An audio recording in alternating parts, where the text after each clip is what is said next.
Good morning students. Learning and teaching के online class में आप सभी का स्वागत है। आज हम लोग बैकवर्ड चिल्ड्रन के बारे में अध्ययन कर रहे थे। इसके पहले meaning, definition, characteristics, merit, demerit और एजुकेशन में किस तरह का एजुकेशन सिस्टम होना चाहिए, इस पर हम लोग आ गए थे।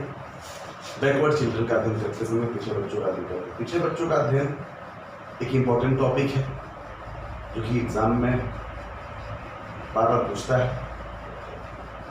खासतौर से जो टॉपिक अभी चल रहा है वो ज़्यादातर पूछता है शिक्षा में पिछड़े बालक है उनका एजुकेशन कैसा होना चाहिए, शिक्षा कैसी होनी चाहिए। तो इसी का अध्ययन कर रहे थे। इसमें हम लोगों ने कुछ पॉइंट्स को देखा था। सर, विशिष्ट विद्यालयों की व्यवस्था, विशिष्ट कक्षाओं की व्यवस्था, विशिष्ट अध्यापकों की व्यवस्था, योग्य अध्यापकों की व्यवस्था, इस तरह के पॉइंट्स पे हम लोगों ने गौर किया था। अब हम लोग जो अगला पॉइंट देखते हैं वह छोटे समूह में शिक्षा।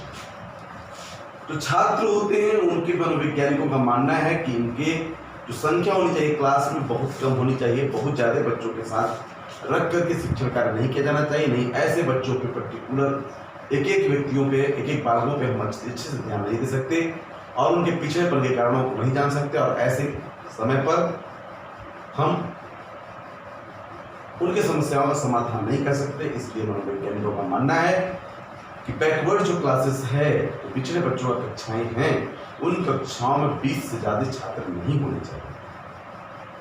20 छात्र ही होने चाहिए।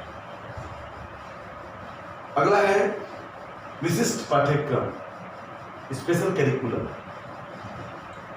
जो बैकवर्ड चिल्ड्रन है उनके लिए स्पेशल करिकुलम की व्यवस्था होनी चाहिए। उनका करिकुलम सामान्य बच्चों के जैसा नहीं होना चाहिए।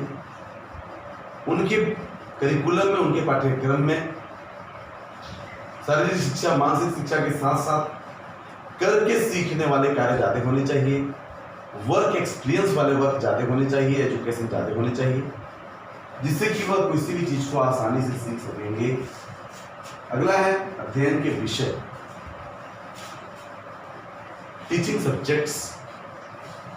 जो टीचिंग सब्जेक्ट हो उसमें भी कला, संगीत, नृत्य, लड़कियों के लिए, लड़कों के लिए जिल्दसाजी, कढ़ाई, बुनाई, सिलाई, स्पोर्ट्स, गेम से संबंधित चीज़ें, इस तरह की को करिकुलर एक्टिविटीज़ प्लस ऐसे एक्टिविटीज़ उनके अध्ययन सामग्री में जुड़े होने चाहिए जिससे कि उनका व्यवहारिक ज्ञान विकसित हो सके।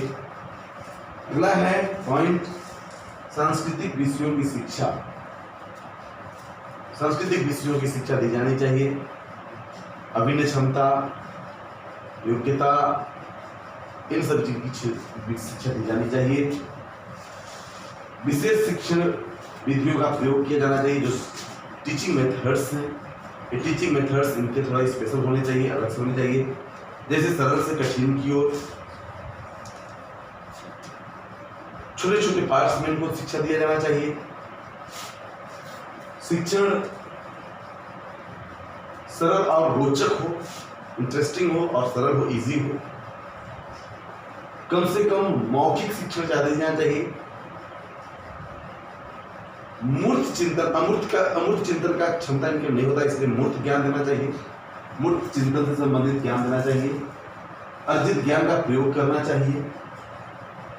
दैनिक जीवन में जो प्रयोग होने वाली चीजें हैं, मूर्त चीजें हैं, उनसे संबंध करके उनको एजुकेशन दिया जाना चाहिए। इस तरह के एजुकेशन सिस्टम के साथ हम बैकवर्ड चिल्ड्रन जो हैं, जो पिछड़े बच्चे हैं, उन छात्रों के एजुकेशन को हम आसानी से, अच्छी तरीके से विकसित कर सकते हैं और शिक्षा में आने वाली समस्याओं को, उनके पिछड़ेपन के कारणों का निवारण करके उनको शिक्षण की लाइन में, शिक्षण की दिशा में एक सही दिशा दे सकते हैं, सही गाइडलाइन कर सकते हैं।